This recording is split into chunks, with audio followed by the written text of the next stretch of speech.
मध्य प्रदेश में चुनाव की लड़ाई भले ही कांग्रेस और भाजपा के बीच होती हुई दिखाई दे रही है, पर इस लड़ाई में दांव पर इस बार अचानक सनातन के पैरोकार बनकर उभरे बाबा बागेश्वर धीरेन्द्र शास्त्री की इज्जत भी है, क्योंकि बाबा के दरबार में माथा टेकने वाले तमाम उम्मीदवार भी बाबा का आशीर्वाद पाने में कामयाब हो चुके हैं।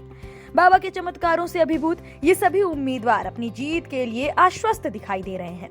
कई तो अपनी चुनावी सभाओं में ये तक कहने में कोई गुरेज नहीं करते कि उन्हें बाबा बागेश्वर यानी आचार्य धीरेन्द्र शास्त्री का आशीर्वाद मिल गया है, अब बस जनता जनार्दन का आशीर्वाद चाहिए।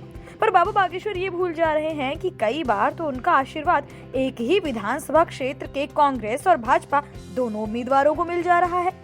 ये महज इसलिए हो रहा है क्योंकि बाबा के दरबार से कोई सवाल ही खाली नहीं लौटता, इसलिए जो आया है उसे विजयी भव आशीर्वाद लेने से बाबा खुद को क्यों अलग रखें। वैसे तो बाबा बागेश्वर धीरेन्द्र ब्रह्मचारी लोकसभा की खजुराहो सीट से आते हैं। ये भाजपा की पारंपरिक सीट है। इस सीट से 1989, 1991, 1996, 1998 से भाजपा की फायर ब्रांड नेता रही उमा भारती जीतती आई हैं। 1999 में ये सीट कांग्रेस के खाते में चली गई। कांग्रेस के सत्यव्रत चतुर्वेदी जीते। फिर 2004, 2009, 2014 और 2019 में इस सीट को भाजपा ने अपने खाते में वापस पा लिया। इन सालों में हुए लोकसभा चुनाव में क्रमशः रामकृष्ण कुसमारिया, जितेंद्र सिंह बुंदेला, नागेंद्र सिंह और बीडी शर्मा विजयी हुए। खजुराहो लोकसभा कटनी, पन्ना और छतरपुर 3 जिलों में फैला है। छतरपुर जिले की चंदला और राजनगर, पन्ना जिले की पन्ना और गुन्नौर, कटनी जिले की विजय राघवगढ़, मुरवारा और बहोरी बंद सीटें आती हैं। इन सभी सीटों के भाजपा उम्मीदवार को बाबा के दरबार में मत्था टेकते नहीं देखा गया है। इसकी वजह सिर्फ इतनी है कि ये जिले आसपास कोई भी प्रभाव ऐसा नहीं रखते हैं। इनके चमत्कार पर इलाकाई लोगों को यकीन नहीं है।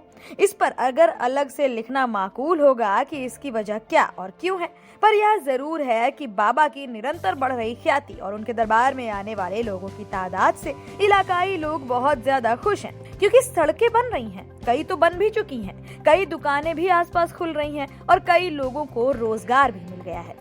पर बाबा ने दतिया में नरोत्तम मिश्रा के लिए कथा की। बड़ा मल्हार के विधायक प्रद्युमन लोधी पर बाबा की कृपा बरसती ही है। ज्योतिरादित्य सिंधिया के शिष्य रहे कांग्रेस से भाजपा में आए अशोकनगर के महेंद्र यादव भी बाबा के प्रिय लोगों में से एक हैं। बाबा ने छतरपुर के नौगांव में भी नीरज की यजमानी में कथा कही। नीरज महाराजपुर विधानसभा से आते हैं। जब भी बाबा कहीं जाते हैं तो एयरपोर्ट पर उन्हें रिसीव करने और छोड़ने जाने वालों में से एक चेहरा स्थायी तौर से दिखता है। वो है राजनगर के अरविंद पटोरिया का। पटोरिया के राजी खुशी का श्रेय भी बाबा बागेश्वर धीरेन्द्र शास्त्री को ही जाता है।